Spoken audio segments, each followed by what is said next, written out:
Arti 40. Angka 40 yang dalam bahasa Ibrani disebut Arbaim dan Tesarakonta dalam bahasa Yunani yang dalam Alkitab adalah simbol percobaan, ujian, pemurnian, akhir dari kemenangan atau penghakiman.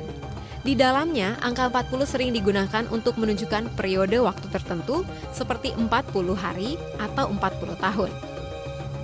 Kami sudah merangkum 5 peristiwa terbesar yang menggunakan angka 40 di dalamnya. Apakah kalian tahu peristiwa-peristiwa ini? Yuk kita simak bersama-sama. 40 hari masa merempahi mayat. Kejadian 50 ayat 3. Peristiwa dalam kejadian ini mengisahkan tentang kematian Yakub di Mesir yang kemudian mayatnya dirempah-rempahi. Dibutuhkan waktu 40 hari dalam proses merempahi mayat Yakub yang dilakukan dengan cermat oleh para tabib terbaik Mesir. Tujuannya agar mayat Yakub tidak mengurai dalam perjalanan panjang dari Mesir menuju lokasi pemakaman di Gua Makpelah Hebron. Mumi-mumi Mesir yang terpelihara selama berabad-abad merupakan saksi bisu tentang betapa efisiennya pekerjaan merempah-rempahi ini. 40 hari pengintaian di Tanah Kanaan, Bilangan 13 ayat 25. Dalam ayat ini, angka 40 merupakan lambang ketelitian. 12 pengintai diperintahkan Musa untuk mengintai Tanah Kanaan yang akan mereka masuki. Masing-masing mengintai mewakili 12 suku Israel. Selama 40 hari lamanya, para pengintai mengamati dengan teliti dan penuh cermat wilayah Kanaan dari Negeb hingga perbatasan Hamat. Sesudah itu, mereka kembali dan melaporkannya kepada Musa. 40 hari Yesus menampakkan diri setelah bangkit. Kisah Para Rasul 1 ayat 3. Salah satu sejarah pelayanan Yesus yang paling signifikan adalah 40 hari setelah kebangkitannya dari kematian. Dia melakukan perjalanan dan berbicara ke banyak orang di daerah-daerah yang pernah dilayaninya dan ribuan orang menyaksikan pemulihan di tubuhnya. Selama 40 hari, Yesus menunjukkan kepada dunia bahwa ia hidup kembali.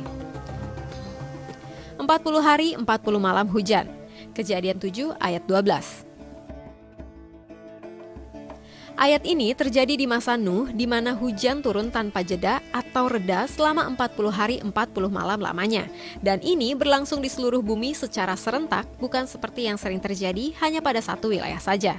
Hal ini sesuai dengan janji Tuhan dalam Kejadian 7 ayat 4 bahwa ia akan menurunkan hujan ke atas bumi 40 hari 40 malam lamanya.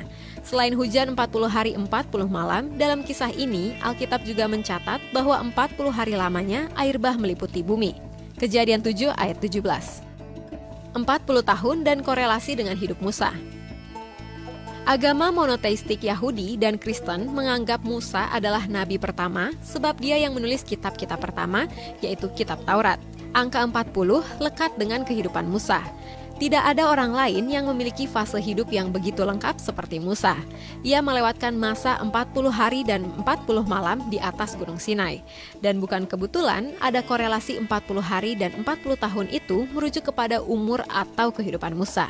Kehidupan Musa dibagi atas 3 periode yang masing-masing terdiri dari 40 tahun dalam total kehidupannya yang berumur 120 tahun, yaitu fase pertama, masa bayi, pertumbuhan sampai dewasa selama 40 tahun di Mesir dan menjadi the Prince of Egypt sebab ia diambil sebagai anak bagi putri Firaun dan menempati urutan kedua dalam pewaris tahta Mesir.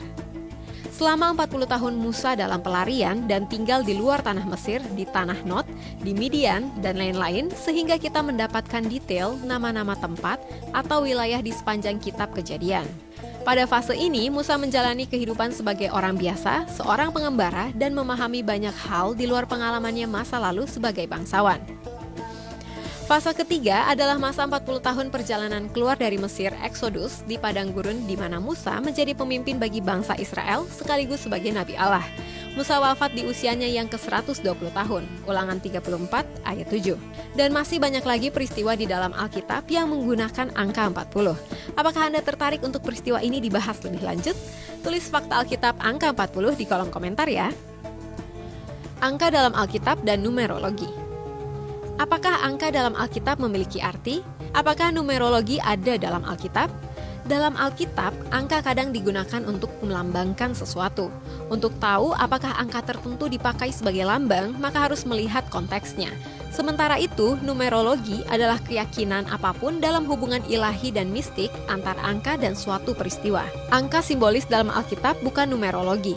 Dalam numerologi, angka-angka, kombinasinya, dan jumlahnya dipercaya memiliki arti gaib.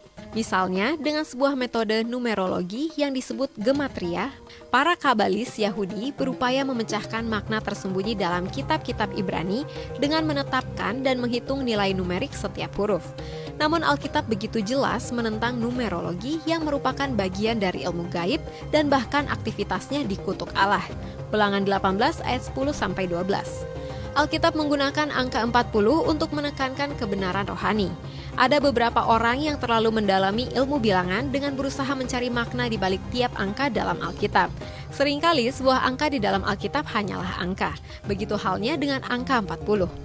Allah tidak menyuruh kita mencari makna tersembunyi atau apapun di balik bilangan. Ada cukup banyak kebenaran yang dinyatakan secara sederhana dalam Alkitab untuk memenuhi semua kebutuhan kita dan membuat kita diperlengkapi untuk setiap perbuatan baik.